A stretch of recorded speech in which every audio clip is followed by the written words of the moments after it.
wala silang plano para sa mga tao na nadidelikado yung buhay sa loob ng Middle East. Pero may plano sila para sa mga witnesses kuno ng kaso ng kalaban nila sa politika. So nakikita mo yung ginagawa nila.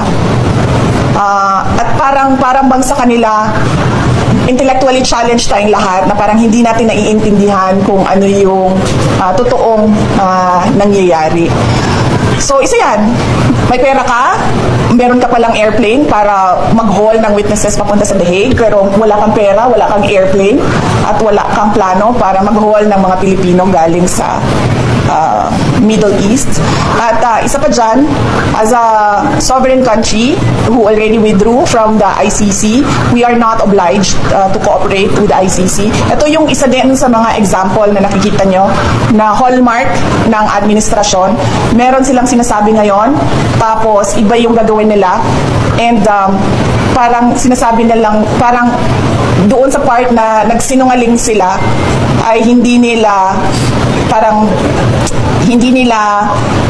ina-acknowledge na nagsisinungaling sila.